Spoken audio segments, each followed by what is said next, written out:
Tata kelola keuangan daerah adalah salah satu perwujudan pemenuhan hak-hak masyarakat yang mungkin selama ini terkesampingkan.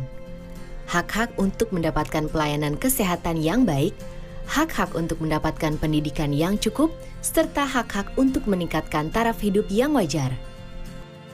Pengelolaan keuangan daerah yang baik akan dapat menjamin keberlangsungan program-program pengembangan daerah yang inovatif dengan tujuan akhir adalah peningkatan kesejahteraan masyarakat, baik dari segi ekonomi, kesehatan, ataupun pendidikan.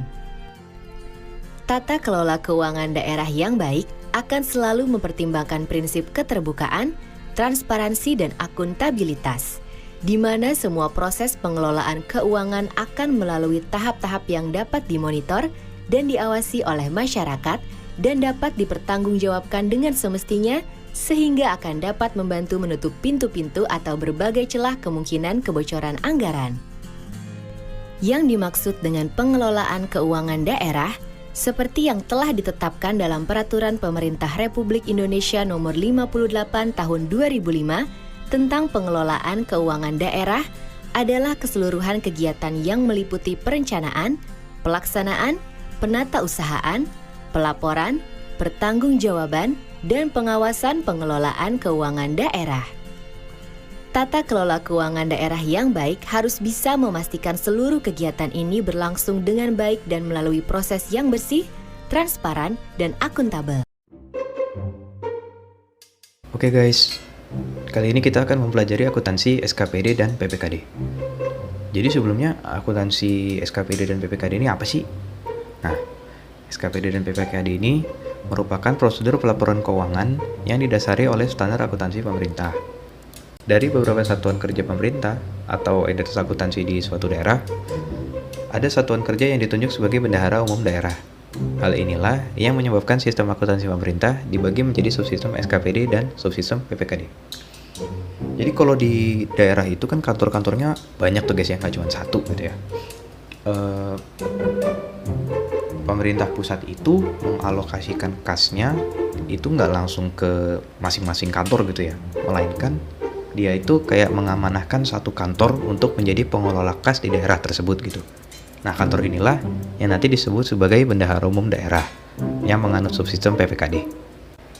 Jadi, SKPD merupakan sistem akuntansi yang diterapkan pada entitas akuntansi.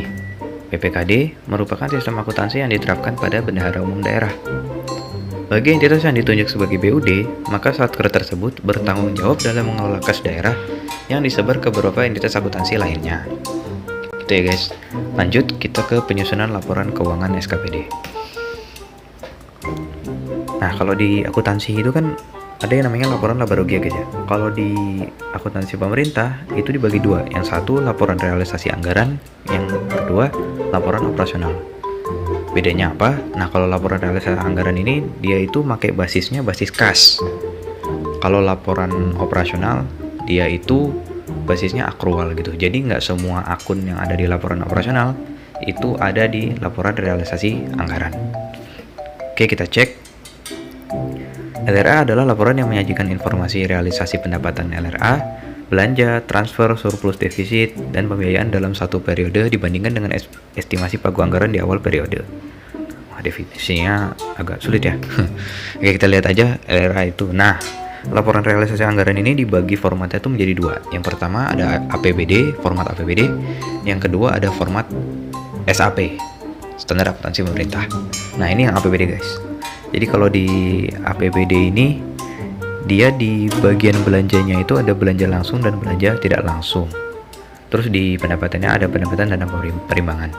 Nah, kalau yang SAP itu pendapatannya nggak ada pendapatan dan perimbangan, adanya pendapatan transfer. Terus belanjanya itu langsung dipecah menjadi belanja operasi, belanja modal, belanja tak terduga, dan belanja transfer. Belanja modal, belanja tak terduga, dan belanja transfer. Itu guys bedanya. Nah, lanjut.